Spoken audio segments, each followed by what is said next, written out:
fantasy.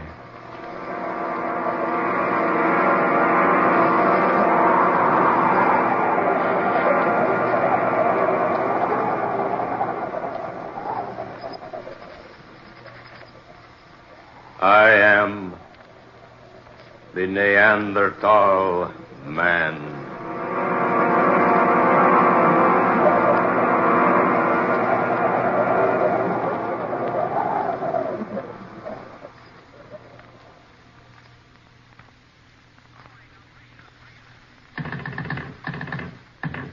Operator? Are you there, operator? She's probably gone out for a spot of tea. Or a date with one of the music hall boys. You people be quiet. Isn't she pretty when she's excited, Hayes? Oh, quiet. Operator. Why would anyone be so anxious to call one's sister anyway? I can't for the life of me imagine. Will you two please go take a walk or something? Operator, are you there? You could write your sister a letter, instead of trying to call her long distance. I'd probably get in touch with her sooner. Are you there, operator? Oh, I had her on the line just a moment ago. Now, if it were her young man she were calling, I'd know why she's so very anxious. I say, old man, it so happens I am the lady's young man. Oh. Well, I'll have nothing to do with either of you if you don't stop teasing me. My dear girl, do you really want to get that call through to your sister? Oh, no, I'm just standing here jiggling this receiver for the exercise. Ajax says it's good for the arm muscles. Operator, will you please answer? Here, old girl, let me have a try. Reggie, go away. Don't bother me. Permit me, milady, to assist you. No, Reggie. One side now, one side. Reggie, this call's important. Just why I'm so anxious to help you. Now, look here, operator. We've been trying... Huh? What's that? Oh, operator. Yes, into a telephone transmitter, but if... I say now, look here, my girl, if you want... Give me that receiver. But, Mandy... Are you there, operator? Yes, I wish to place a call. We were disconnected. This is Amanda Loveland. Yes, at Lookout Point. That's right, the artist colony. I wish to speak to Miss Grace Loveland, number 12, Garrett Street, London. Yes, that's right. How soon can you get through to London, please? Very well. Will you call me back? Thank you. There, you see? The damsels always come running when a gentleman calls. Oh, Reggie, save your humor for some other time, will you? I say, something wrong, old girl? I don't know. Why do you use that tone, darling? Well, look here, Amanda. Nothing wrong with your sister, is there? No, it's not that. But something's wrong. I can tell by the way you've been acting. Yes, you were certainly never in such a hurry to call Grace before. I'm anxious to know where she was today. Where she was? Yes. She was supposed to be attending a tea party in London, but... Well, I've reason to think she wasn't there. Well, so suppose she wasn't. Why should that upset you? Perhaps if I tell you, you'll understand. Yes. Something's wrong. I certainly want to know about it. Yes, Amanda, by all means, tell us what's troubling you. Yes. Yes, I must tell somebody. Reggie, will you please close the door? Why, certainly, darling. Now, Amanda, sit here. No, I'd rather not sit down. Say, you are upset. Yes. I had the strangest experience this afternoon. You did? Where? In Nano Canyon. So that's where you were today. No wonder we couldn't find you. Reggie and I wanted you to go up to the falls with us. I went into the canyon to paint. Well, we gathered you were off somewhere working. I noticed your equipment wasn't around any place. You've been there, haven't you, in the canyon? Oh, not I. I've been planning to go there, though. Oh, I've been a couple of times. Why didn't you tell me you were going into Nano? I'd have gone along. There's only one way into the canyon from this end, you know. Yes, near Flagstone Point. It's 12 miles to the other end. Well, I arrived at Flagstone Point about noon. So I climbed down the path and picked out a shady spot in the canyon to eat the lunch I'd taken along. Yes? After that, I looked around a while and then picked out a scene near the entrance to the canyon. To paint? Of course, to paint Hayes. Oh, sorry. Go ahead, dear. It was a perfect scene. The light was just right, so I spent most of the afternoon there until the light began to fade. Did you finish the sketching? Yes. Filled in a great deal of the color. It was really going to be quite good. What do you mean, going to be? I'll never finish it. Why, dear? Because I never want to go back there again. Well, what on earth happened? Oh, why doesn't that operator get that call through to London. Amanda, tell us what happened in the canyon. Yes, for heaven's sake, the suspense. What happened was like a nightmare. Darling. Yes, like a nightmare. Just as I was getting ready to pack up my things, I heard a noise behind me. A low, rumbling noise. And when I looked around, I saw that a side of the canyon was caving in. My word. Landslide? Yes. The whole side of the canyon was falling away, making a terrific noise about it. Left a sheer vertical cliff there, where it had been sloping before. Yes? Right where the only path down into the canyon had been. You mean you were trapped there in the canyon? I certainly was. With night coming on. And you know the stories they tell around here about Neanderthal Canyon. Yes, they say the place is simply oozing with ghosts at night. Oh. No, really, Reggie.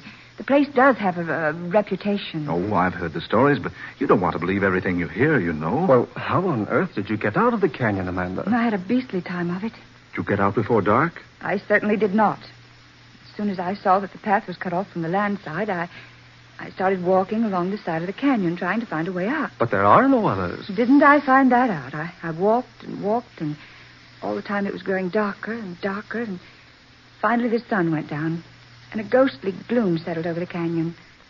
I began to walk faster, but I couldn't find any place that looked like a way out.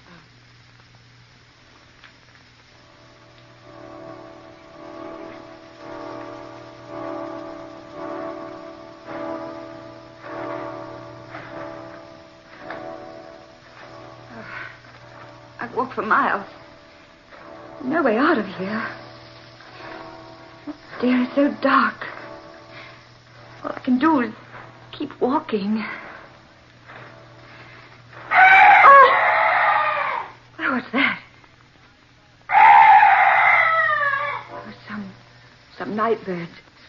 Yes, that's all. Such a weird sound. I've never heard anything like it before.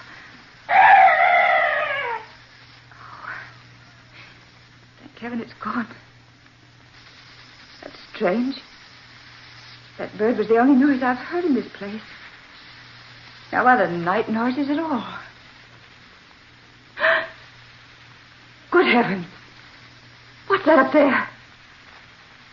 Light. Shining on a human figure. Am I losing my mind? It's Grace there in the light. Oh, no. Oh, no, it can't be. Grace! Grace! That is Grace standing there in that strange glow of light. Pointing. Gesturing as though trying to show me a path out of here. Yes. Yes, she is directing me out of the canyon. The light. I can see the way out. Grace? Grace, is that you? Is that you, Grace? Oh, no, don't go! David. The light's fading away. She's gone. There's still that strange light shining on the way out of this awful place.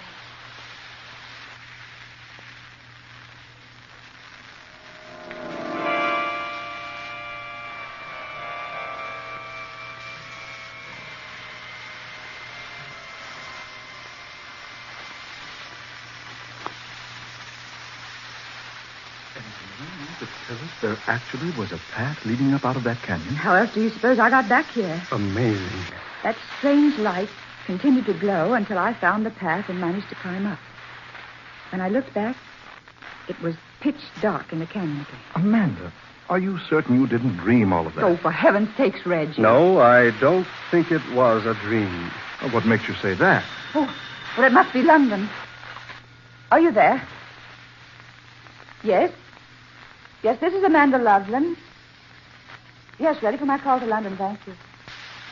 Are you there, Grace? Oh, darling, this is Amanda. Oh, fine, thank you. Darling, have you been in London all day? Oh. Oh, no, nothing's wrong.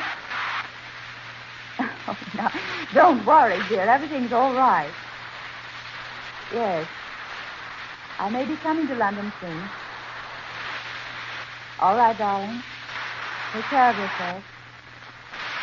Goodbye, dear. Grace has been in London all day. But surely... There in the canyon in that strange light, I saw her as plainly as I see you now. But the voice wasn't hers. Then how are we going to account for what happened? There is only one way to account for it. You mean... Hey, you think you know what happened to me? I think so. You were guided out of that canyon by a swarf. A what? A swarf. It's a name commonly applied to a supernatural spirit with the power of impersonating some earthly being. Impersonating, you say? Yes, there's no explanation. Except that swarfs have often been seen in these parts. Now, this particular spirit took the earthly shape of your sister and helped you find a way out of your temporary prison. No, I don't believe such things happen, Hayes. Well, you'd certainly believe it if you'd experienced it like I did. Yes, Reggie, you're wrong. Those things do happen. Swarfs do appear in this vicinity. But that's weird. Well, it certainly is. See one's sister appear in a place in the darkness and speak in a voice, and then to learn she was actually hundreds of miles away at the time. Amanda, is this the landscape you were doing? Oh, yes. Mind if I have removed the cover and have a look? Oh, no, go right ahead. Just as I left off, I was packing up. Here, Hayes. You better let me give you a hand. If you spoil one of Amanda's paints, she'll... I say, look. Amanda, have you seen this since you left the canyon? No, I told you I haven't. Look at it. There in the right-hand corner. A strange, monstrous-looking creature lurking in the shadows. Amanda, were you conscious of the fact you were painting that fantastic creature into the picture? No, I wasn't. I hadn't even noticed it. That's very strange. Yes. Isn't it? If your perspective is correct, Amanda, that creature is about 8 feet tall. A huge, fiendish thing. But how did it ever become a part of my painting? Yes. How? Well, we'll find out. What do you mean, Hayes? We'll go down into the canyon and have a look. No, not me. Oh, I mean tomorrow, of course. When it's daylight.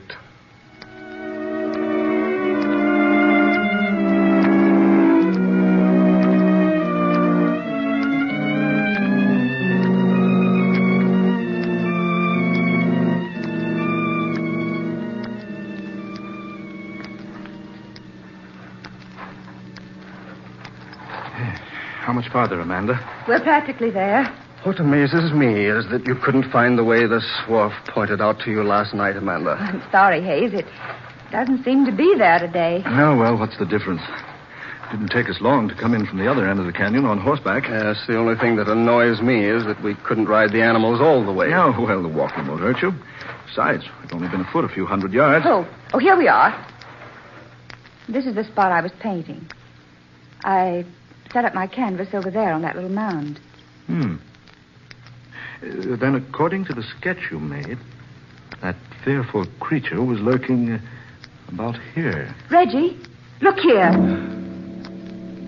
Bones. Human bones. Down there in that crevice. Oh, I say, those can't be human bones. No, they're much too large. I should say so. You're wrong, both of you. They are human bones. I've studied anatomy enough to recognize the clavicle, humerus and ulna of the human arm, and the femur and fibula of the leg there. Jove, Hayes is right. This was some gigantic prehistoric creature.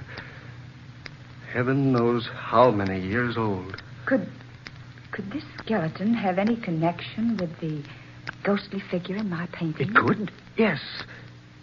It's just possible that the spirit of this prehistoric man is himself a swarf. And can take on a human shape. The spirit, I mean. Precisely. He saw Amanda sitting there on that mound, painting. He assumed a shape she couldn't make out, but one which her professional brush caught in the sketching. Then he could have assumed the form of my sister. If our theory is correct, yes. That's fantastic. But how can we learn anything about this thing that was buried here in this crevice? There's one way I know of. We can consult Dr. Gustav. By Jove, you're right. Dr. Gustav's staying at the colony. Well, then let's go get him and bring him here. Yes, let's. Who knows? We may have discovered something entirely unknown to our civilization.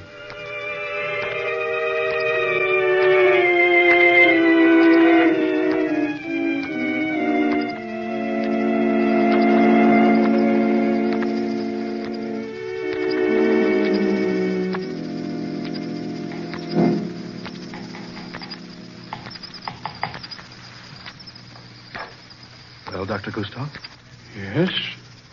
Your suspicions were correct, my friends. These are human bones. Can you identify them, Doctor? I most certainly can. This was a Neanderthal man. Neanderthal? Well, the Neanderthal man existed thousands of years ago. True, Miss Loveland. From 20 to 40,000 years ago. There's no mistake about it? Not the slightest. This is a fossilized remains of an ancient man. Here, look. Look at these peculiarly shaped molar teeth. Now, that's one sign. Every bone of his body shows some distinct markings. Many of them are of simian nature. Ape-like, you mean? Exactly. Eyebrow ridges were like those of the gorilla. The roof of the skull was low like theirs. And yet, his brain most probably surpassed the modern Europeans in size and ability. How long ago did you say he existed? The date of his culture may be put down tentatively as extending from 40,000 to 20,000 B.C. The Neanderthal man appears to have been the sole occupant of Europe during the middle of the Pleistocene period, throughout the time in which the Mousterian culture prevailed. He buried his dead with great signs of respect. He worked flint implements with great skill. Was a fine hunter. Lived in caves and rock shelters. But, Doctor, after all this time, his remains should be quite deep in the earth. I know. And he undoubtedly has been buried deeply through the centuries. But some subterranean disturbance must have caused this crevice and exposed his burial place. Look. Did you men see this? What, dear? A stone tablet. There's some sort of strange pictures on it. Let me see, please. Yes, sir. Just so. What is it, Dr. Gustav? Why, this is the final proof.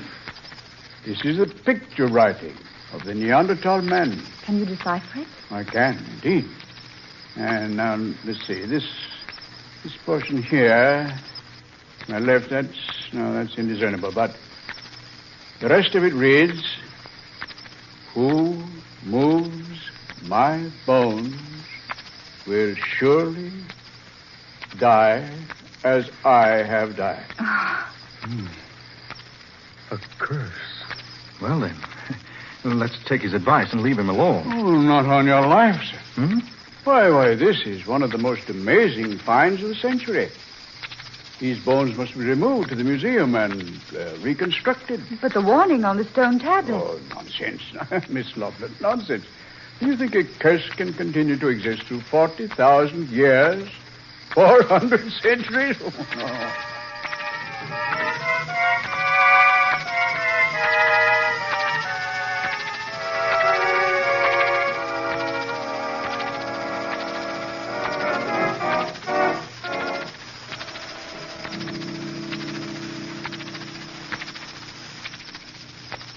Well, Mandy, this is the museum. Ever been here before? Once, when I was a child. Uncle Reginald brought me. How long has it been since the Neanderthal man was brought here? Oh, at least 6 weeks. Well, Dr. Gustav said in his letter that the man had been completely reconstructed. The skeleton had been placed in a standing position in a special room. There's the room, see? Oh, yes. The sign over the door. The Neanderthal man. Let's go look before we visit the doctor, shall we? Right.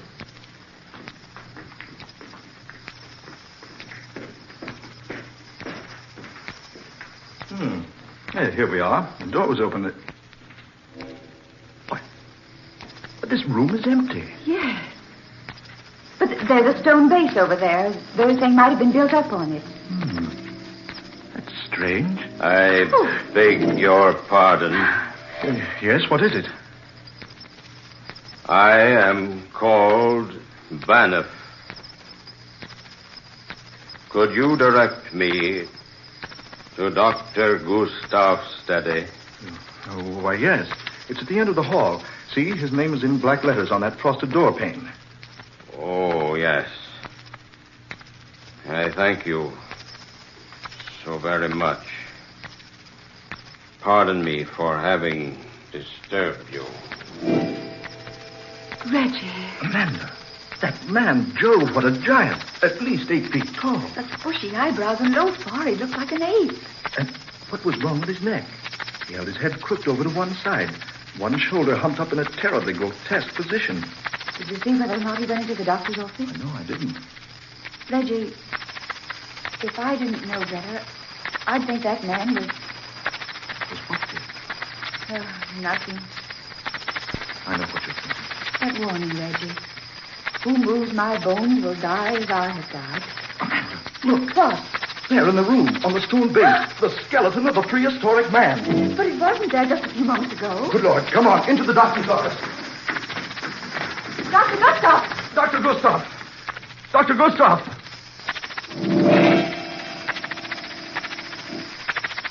Good heavens. Oh, Reggie. What's happened to him? He's dead. Broken neck. He was sitting at his desk, writing. Writing a report on the Neanderthal man. Look. He just completed one sentence. It is my finding that the death of the Neanderthal man discovered in Manoff Canyon was caused by a broken neck.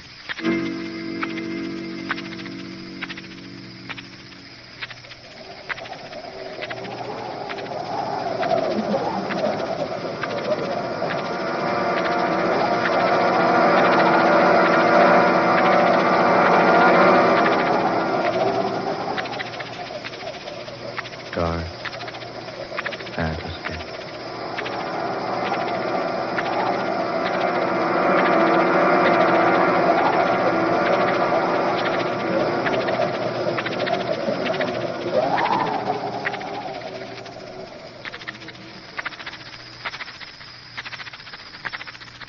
The Curse of the Neanderthal.